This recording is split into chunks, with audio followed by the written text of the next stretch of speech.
LiveHipHopDaily.tv. What's up, world, and welcome to tonight's episode of Urban Overdose. It's your girl, Lee. And it's your girl, Drea. And we're kicking it tonight with the Jays, a.k.a. Retro Jays of 29, of Retro Sushi, of Atlanta, Georgia. East Side. Wait, hold on. I can't even claim Atlanta. Never mind. I'm sorry. You've been here long enough. You can claim a little bit. Okay, I can. You can do whatever you want to do. He said you can do whatever you want to do, Drea. It's your world. You inspiring already. It's your world. How you feeling tonight? I'm feeling good. You feeling good? He's so cool, y'all. He's Right. so cool. What's your sign? I already got to ask. I'm the only one to tell you. No, you gotta tell. Oh, my You gotta God, tell please. I'm a Gemini. Really? Okay, really? Yeah, my birthday was last week. Oh my God, happy belated. birthday. Thank you, I'm I a appreciate Cancer. it. I don't know what any of that stuff means. So Oh. I just know whenever I tell people I'm a Gemini, they're like, oh. So Yeah. I don't really tell Y'all people. got two 'cause it'd sides. be like, Y'all crazy. I'm just a normal person. I was just born in May. I mean, But you know, Gemini's are one of the most creative signs. There's Andre 3000, there's Tupac. For sure. You know, you might not know a little bit about it, but creativity is very strong with that sign. I love signs. It's my bad. we're a pretty cool, creative bunch, man. I don't see the issue, but hey. No issues. Huh? No issues. People be having issues. I don't got no issues. So we are so glad to have you on the show. That's definitely not an issue at all. Like, you know, we're happy to have you here. You did that. We have you on our segment called The Come Up, where we highlight up-and-coming artists, entrepreneurs, and creative influences, especially within the Atlanta community. And so for the first half of the show, we get it started with an up-close, in-depth interview with you. So you prepared to answer some of these questions? I'm prepared. He's prepared. He's He ready. He Yeah. ready. So the first question we have for you, of course, we do a little bit of research. You can always correct us if something isn't as accurate as you would like. But we know that you are originally from New York and you moved to Atlanta around the age of like 4 or 5. Facts. Facts? Yes. So, of course, with having those musical influences, do you feel as though you have a creative advantage with having both New York influence and Atlanta? It's like the two mega hubs for music right now. So do you feel like you have an advantage, or do you kind of merge the best of both worlds, or how do you do that when speaking about your music? I don't know if I have an advantage. I think I have I think that adds a certain interesting twist to my presentation and my subject matter and my certain stylistic portions of my music. But I don't know if it's necessarily an advantage. I think it's more of like like just an attractive quality. Like, oh, he's from both of those places. Okay, you know what I'm saying? That maybe someone else wouldn't have. Yeah, I don't even know necessarily respect, but just like more. It's more of an intriguing factor. It's like more of a conversation piece. Like, oh, for sure. You know what I'm saying? But I don't know if it's like an advantage. I feel like it's definitely artists that are just from here that have, way more intriguing things about them than just being, from two places and having influences. There's a lot of artists from out here that I think that are just from out here that are amazing. And there's artists that are just from New York that are amazing. So, I think. What part of New Brooklyn. York? Brooklyn. But all over. I got family all over. But Brooklyn is where my mom and my father and where we lived at. So, yeah. That's what's up. So I asked about you feeling as though you had an advantage. You said not necessarily, that there are numerous Atlanta artists that are very good at what they do and they're solely from Atlanta. But do you feel like the Atlanta artists that come out nowadays are kind of overshadowed by lyricists? Like, there's always this big argument that usually from the north, so what you have in both sides, usually guys from the north or dudes from the north are like, Atlanta rappers can't rap. Like, they're not lyrical. All they do is dance. They don't make real music for the people like Thugger and Rich Homie. So do you feel like you can stand up for these local Atlanta rappers since you have lived here too? Yeah. I mean, I just like good music. I've never been one of those kind of critics. Yeah, you know what I'm saying, that even criticizes anyone from any area. I appreciate good music. I appreciate good art. I appreciate art that has, something behind it and that moves the people and connects with the people in whatever way that it can. And I appreciate good art, even if I don't, necessarily connect with it the way the fans of that art or artists do. You know what I'm saying? So people like Thugger, who I admire greatly, people like Pee Wee Longway, people like, from the Migos, Hood Rich, Pablo Juan, like so many people are just, that are just creative and that are part of the cultural push that takes place here and that influences the rest of the industry and the game and the world. And that's all I can say. I support and that I get behind. I don't care, whether you can say just as much, in a simple way as you can in a complex way. It's all how you present it that makes it, art and how you can perceive it and appreciate it. And I don't have any tinge towards how it's presented or who does it. It's a lot of Atlanta artists that go crazy. It's you know, it's people in Cali that just go crazy. It's people from all over. Right. You know what I'm saying? So you can't marginalize someone's talent just because it doesn't have the same characteristics as you know, other people who, you know, are other purveyors of that art. That's just not fair. That's a disservice to the whole culture. You know what I'm saying? Soulja Boy, you know, has done just as much for the culture as you know as anyone else has. You know what I'm saying? And that's not for nothing, and that has to be acknowledged. You know what I'm saying? Yeah. You know, the same way you would want to acknowledge a gay. You know what I'm saying? And I think that's critical for the culture, for this thing we call rap and hip hop and music in general. Critical. I agree. We're not gonna get started on Soulja Boy Well, in you my touched obsession. a little bit about culture or on culture, but do you feel like Atlanta's drug-induced, I guess, what about culture? It's like the scene. It's kind of like you got the at least the glamorization. The glamorization yes of the Zan, of the drug culture. perks. Yeah, the drug culture in Atlanta. Do you think that has an impact on its music? I mean, I think it has. I think it's been having its impact on this whole generation, and I definitely feel like the city that we live in has been a spearhead of that because, like you said earlier, you know, Atlanta is such a hub. You know what I'm saying? And Atlanta is such a hot spot, so that does permeate throughout the rest of the art form and the culture. I hate using that word so much, but it permeates through that. I feel and like I use that word so much. You know, I don't know. It's weird because I like using drugs recreationally. I've definitely have, you know, not as much as I used to, but you know, it's just something. I don't know. I feel like it to a point it drives a lot artistically, and then to another point, I feel like because it's so much that's going on down here and it's so influential that it kind of also influences people, you know, to a more literal sense of what's being presented. And that just goes from, you know, people listening to stuff and being influenced by stuff. My pops, when I was listening to stuff and I was listening to Wu-Tang and certain people, he would let me know, like, you know, this is art. You know what I'm saying? This is supposed to be perceived through this certain kind of lens. You know what I'm saying? So you understand it. A lot of people don't have that understanding or that framework when they're looking at stuff. And it does influence people's lives. I don't necessarily think it's a bad thing or a good thing. I just think it needs to be more people that have, you know, a perspective about what they're listening to and what, you know what I'm saying, what's actually going on. But I've definitely, you know, it definitely reflects in my music, and it definitely that something goes on down here where, you know, we're a midway point through all the other country towns. So stuff that comes from Miami and stuff that's going to Miami all got to stop. And like Augusta and Savannah, everything that's going to go out to Houston and certain stuff coming from out west. This is a hub, so it makes sense, you know what I'm saying? And it's definitely going to touch the youth because it's everywhere. So, you know, the music is going to reflect what's going on in the city and what is going to be a representation whether it's good of or that. bad. Yeah, whether it's good or bad. But at the same time, you need to have consumers of that art and consumers of that who are knowledgeable to know, you know what I'm saying, when this is you know, the actual art form, and when it's, you know, actually these junkies on the street, and when it's people pushing shit and shit really coming here what it really is. But, you know, that's just the good and the bad of it. I think it's, you know, it has its beautiful side and it has its crazy side, its messed up side. But you just got to be, you know, a conscious consumer of what you letting in and be able to differentiate. For sure, a definite conscious consumer, because I mean it's a thin line between, you know, parting at a department store and then being the J across the street. Right yeah, like, you know, it takes a couple steps to be, you know, that dude down the corner where you get caught up in a mix of Atlanta. You also made mention of, you know, some legends like Wu-Tang, people in the industry that you looked up to. Your dad was playing for you when you were younger, and they have a lot of respect. People have a lot of respect for them. And one of the people that I personally have respect for is Mike Will. Of course, you know, we bring him up because of your relationship with Mike Will Made It. However, honestly, on some just, you know, real shit, he has the ability to just pay attention to the street. Like, he knows talent when he hears it. He likes to make people bigger once he sees, you know, something that he can work with and put a name to it and co-sign it. So with you recently being signed to Eardrummers, how is your relationship with Mike Will? How is it? You know, has it helped you grow creatively? Have you learned a lot from him? How's it working with everyone that's a part of the Eardrummers team? Mike Will, man, he's a cool guy. He's a cool guy, man. He's a smart guy. Dude.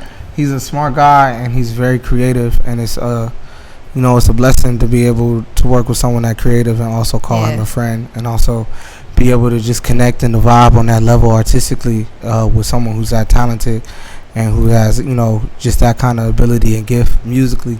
It's always a blessing, and it's always fun, and it's always a good time. And you know, it's my bro. We blow big ass, and we chop it up, and you know what I'm saying, we link up and we do what we do. But he's you know, he's amazing. He's just one of those guys. He's definitely one of the top tier guys out right now, and you know, has been defining the sound for, you know, a little over 5 years now. So that's, you know, to have him and to be able to utilize him when I can, you know what I'm saying, and have him in my corner is definitely something that I'm thankful for. And I mean, he's a good dude. He's held me down. He's held the gang down, and he doesn't worry about, you know what I'm saying, whether, you know, he worries about the music, which is a good thing, because that's the only thing that we ever really cared about. Yeah. You know what I'm saying? And I mean, you know, it's also business, so it's not the only thing that matters. You gotta think about both sides. But his main focus and his primary thing before anything else, before it's talking about the money or the business or the rollout or whatever, it's just like, is the music file, like, or you know, is he connecting with it? Does he feel like people will connect with it? And until, you know, it's like that, that's the bar one main thing. Forget an image, forget all of that. That's what he's trying to figure out. You know what I'm saying? Like, is this music gonna connect? And then everything else he can figure out later, because he's just the smartest guy in the world. But prior to that, you gotta, you know, he just focuses on the music. He doesn't try to push me in any direction, you know. You don't want to go. Yeah, it's just a vibe. He already believes in me. He already thinks I'm awesome. That type of positivity is like rare, I feel like, in the music industry, where it's kind of like people kind of just want to leech onto what's hot and then take it for what it is and keep it moving, not really cultivate artists and cultivate sounds. So that's dope. I can see it from the outside looking in. Yeah, I feel like it's hard out here. You know, I ain't really in the mix like that, but I feel like it's hard. Studio or nothing, but you know. No, it's definitely good to have, you know, to have that kind of relationship, especially with somebody like that. So, you know, salute. Well, how's your sorry to interrupt. How's your relationship with the other eardrummer artists like Ray Sherman, Ears? Like, how have y'all grown musically together? What have you learned from them? Them the homies, man. Homies.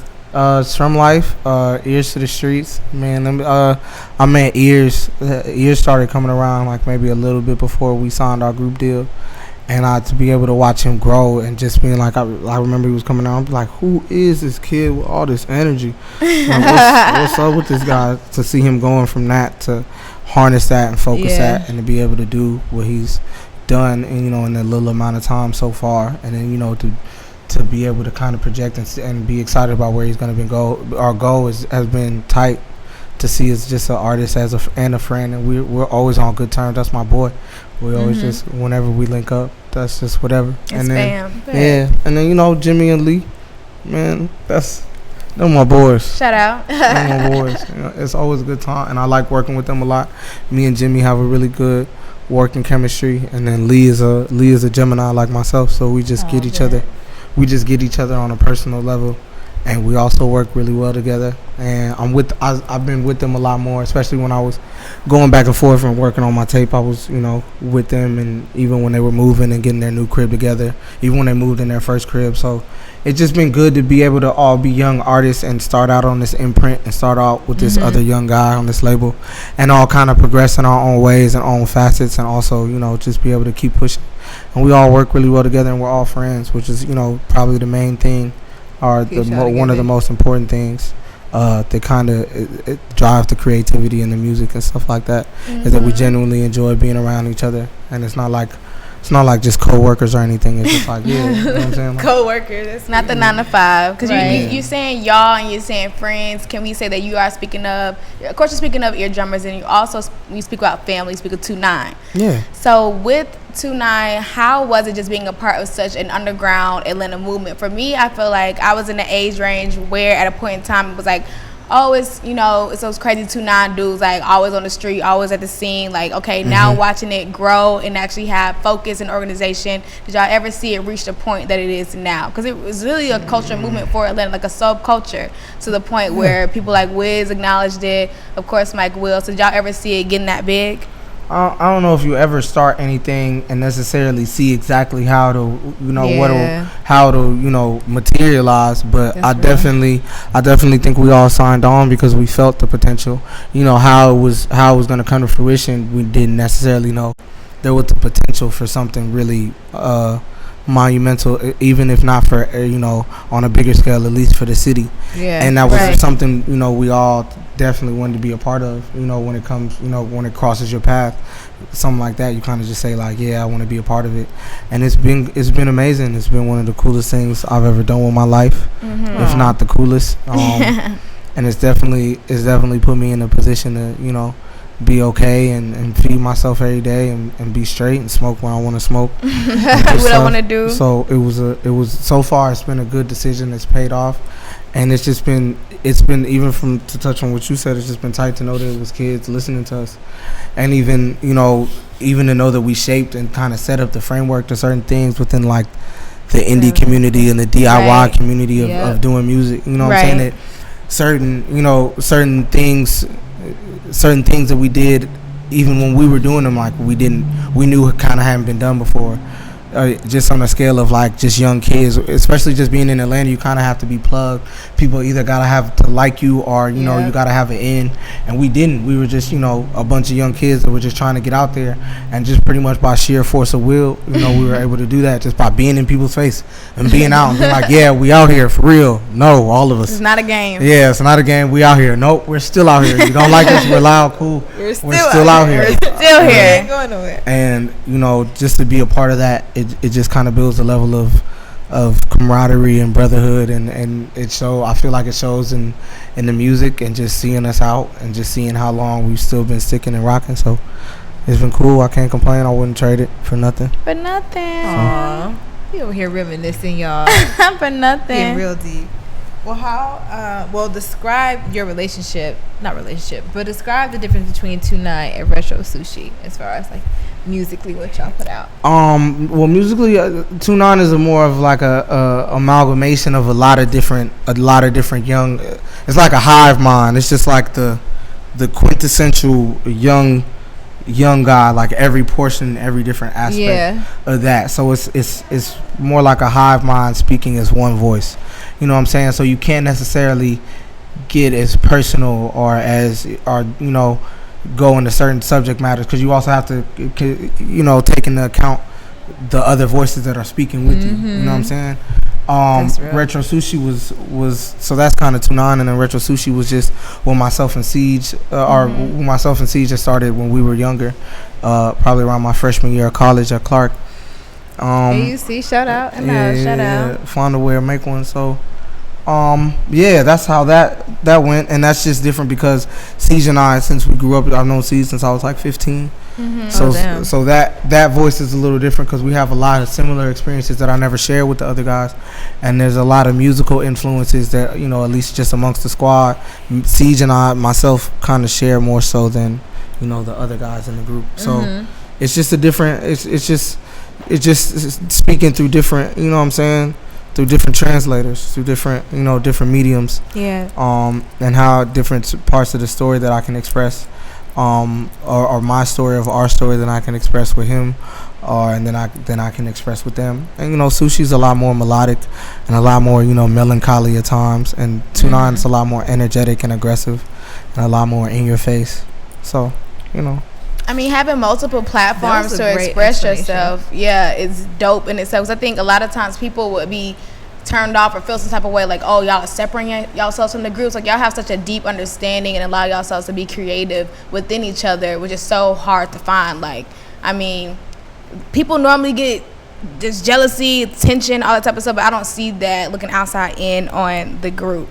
And I think that's dope as hell. And then what also is dope as hell are your affiliations with several, social streams and, platforms such as Noisy, Hot New Hip Hop, The Fader, Spotify, XXL, just to name a few. With that type of backing from, the outside world and the media world, do you have the same form of backing from, like, your family? Like, is your family, like, behind you? 'Cause I know a lot of people come into the show and they say how it's been difficult for their fam to support them. Yeah. Is your family holding you down the same respect and see where you're going? Has it always been like that? Or in the beginning, was it rough for them kind of to understand, where you were headed with your music? Especially being college educated. Yeah, when you went to Clark and... I mean, I dropped out. Exactly, like stuff like that. Were they cool? Were they like, oh, hell no? Put that out there real quick. I did not matriculate. Okay. But you know, But you had that going for you as well. yeah, but then even after, my parents just wanted me to be happy and wanted me to be okay and wanted me to be safe and be able to feed myself and be able to, you know, just be straight. That's all they ever wanted. It definitely took some time for them to, you know, just even getting to the point that I'm at now, and even before that, where it was just like they could understand that I was okay. But they were, you know, I know they would support anything that I did. So, you know, now the thing was, they were very clear about it, that they weren't, if this, you know, if this was the avenue and route I wasn't going to take, they wasn't going to support me doing it. Like, they'll support me. Yeah, verbally, but not financially. Like, you can do this, but like, they wasn't going to help me do it. You know what I'm saying? Like, it's a different kind of level of support. But they were very clear, like, you know, if you go to school and if you continue to college, like, we'll help you out, we'll support you, and we'll help, you know, with gas and the car and all different types of stuff. But if you choose to go out on this limb and do this crazy stuff, that's you. Like, we're gonna support you, but that's on you. You know what I'm saying? But they were always, you know, they were definitely worried, because, you know, they knew that I, you know, was broke at times and unemployed at times, and that's hard to go through as a parent, especially as a Jamaican mother. So, you know, it's just like, it wasn't a support. They were just like, we don't think you should do that because that's craziness and you should be doing this. But if that's what you're gonna do, you know, good luck. And my mom's always come to my shows. My dad's come to my shows. Aww, that's what's up. My sister comes to my shows. You know, it's always, they just, I was raised in a very loving atmosphere. So they just want to see me happy. They just want me and my sister to be doing good and doing whatever the heck we want to do. As long as we're doing that and we ain't hurting nobody and we not hurting their pockets.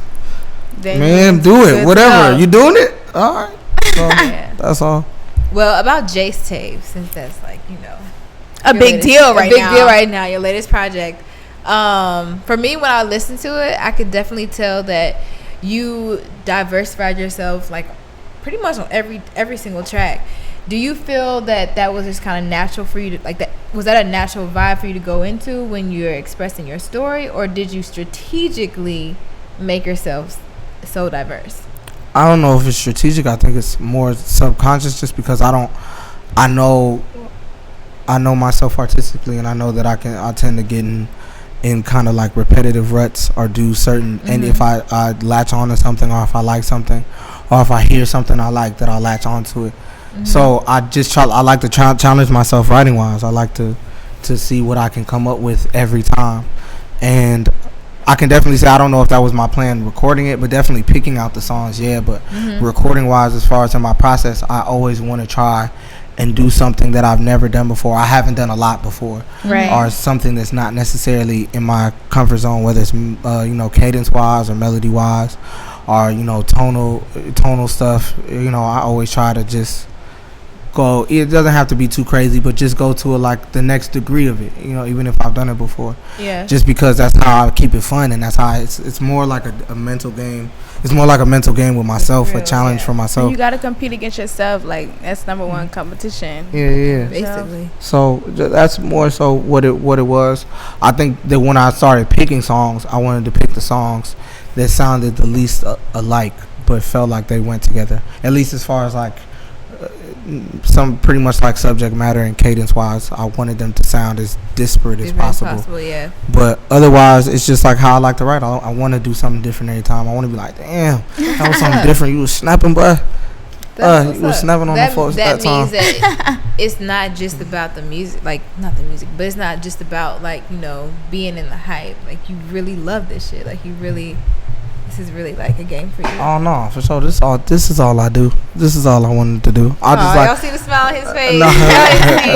I just like to smoke weed and make rap songs and watch movies. That's all. As long as I can just be straight and do that. That's pretty. I can definitely see your movie background. Like, you have a very large vocabulary when you speak about cinema and lens and looking through things. I can tell you're a writer. Like, For sure. I bet you got the DVDs in that pack with like the cord, and then you flip. You got I haven't had a DVD in a minute. The last DVD I bought this. I'm saying you had one. I did. It's somewhere not no more. They not gone no more. Not no more. They gone. I haven't had like a storage. Like, I've always been moving around and like back and forth, and just like. So I just really finally got settled, and I'm straight. So all the stuff that I would have had like that is lost. But I did get to start the new Star Wars and the special edition joint. But now I got Nerd Hulu on and the Netflix. low, on the low, You low. got Hulu. You probably got all of them. Apple TV, Hulu, Netflix. No, I gotta get an Apple TV. I got Amazon Prime and Hulu and Netflix. Damn, you got And everything. I got YouTube You good Red. off that? You gotta be able. I do my creative process a lot is visually. So Yeah. like, which is weird because I love making music, and I love listening to music too. But I would like how most people would probably like listen to music while they're getting dressed. Like I would probably turn something on. Like I watch watch a movie. I watch stuff like how people listen to music. I don't. I very That's rarely so listen to music different. recreationally. Like I listen to music in the car, or like I'll go to the club, What? or if I'm like if I'm in a certain mood. Right. Like I listen to music, but I don't just like turn music on. Like I'll listen turn to the movie music on. all the time. I can't- I I get can't do home, it. I put my headphones in. If I do, I'll sound like what I Everybody listen to too else, much. right? Cause I like stuff too much. Cause I'm a fanboy. Like Are you anything I like. impulsive? Are you impulsive? I think I overthink stuff. Okay. I think too much. I'll be up here. But I definitely if I listen to music too much and I like it, You'll just- subconsciously start yeah. I'll just imitating always it. I'll start imitating it too much, so I can't do it. And I just get like inspiration from seeing stuff. I've always been like a visual learner, so I like What's seeing stuff. like the last like visual pic that really stuck out to you, like that you got some creative energy from while you was getting dressed? While I was No. getting dressed, No, that I got. they don't have to be uh, big. It can be whenever. whenever. Like in the last week or so, or 2 weeks, however long. Oh, last 2 weeks I was watching an episode of the show Community that I liked a lot. I've never seen it before. It's Childish Gambino. Donald Glover was on that show. He was a writer for that. I like him. I was watching it. I like him a lot. He was a writer for another show I like called 30 Rock.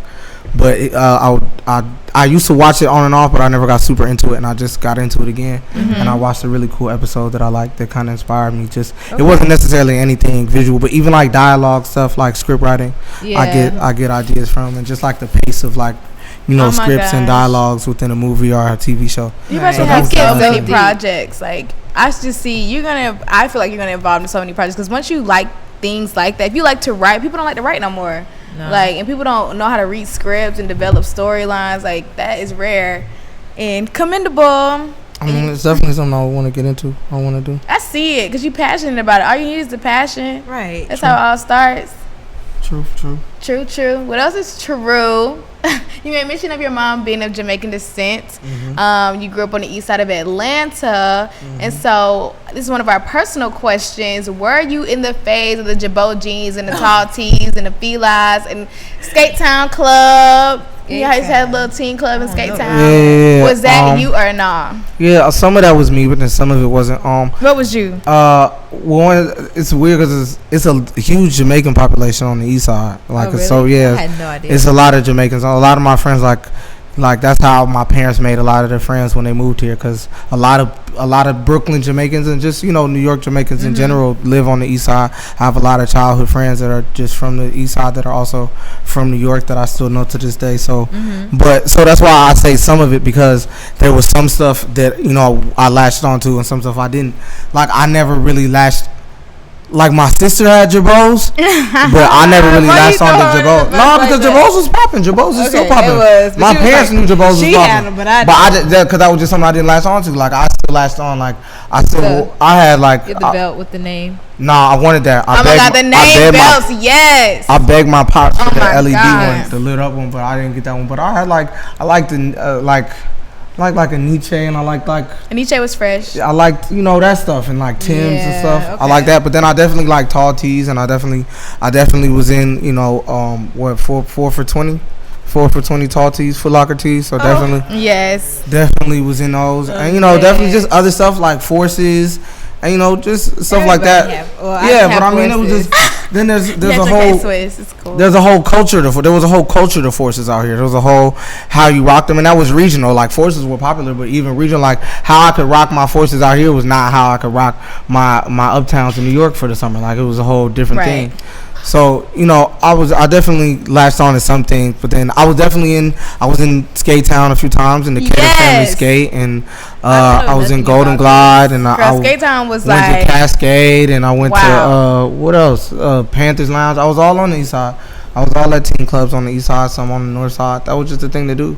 and just house parties, and I grew up on the east side during like Black Mob and the Fam and stuff that was going on, and just so I was in the thick of it. I was immersed in it. I loved it.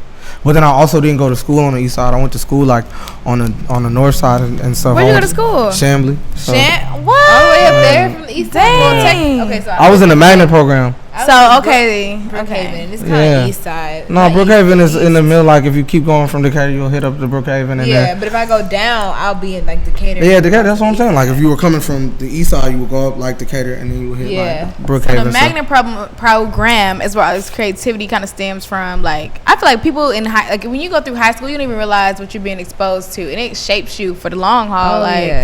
I feel like Chambly was a good ass school. It was a good ass school. I feel like I could have, but then the only reason we went to Chambly because my mom was so big on us like getting a fire education, and she just didn't know what was going on out here, because like the education system, not for nothing, in New York is a little more stringent. I won't say it's better, but the standards for even just for certain things is a little higher than is out here. And my mom kind of wanted those same kind of standards for us, and she didn't find them in any schools that were like within our area. That was a travel every morning. Yeah, it was a travel, but I got used to it. But then it was kind of backwards, because when my high school years hit, like magnet programs started popping up on the east side, like Southwest finally got one, then MLK got a full magnet program, then Miller Grove got a full magnet program, and so I just missed out on like actually going to school on the east side. But I was always I was still at all the football games. And then all my friends went to MLK and Southwest, and I wrestled, so I was at Southwest a lot. So, but yeah, I was in a magnet school. That's what's up. I was with the smart different kids. The smart different kids. You the represent for the smart different kids. I feel like we took a trip down memory lane. Like that was fun for me. I know, we just really took a trip down memory lane with him. Well, right now we wrapped up our first half of the interview, and so now it's time to head to a commercial break. And so we got 2 videos for our listeners to view, and our producer H is gonna run the videos, and they're all stay tuned, y'all. Mixtape. Five.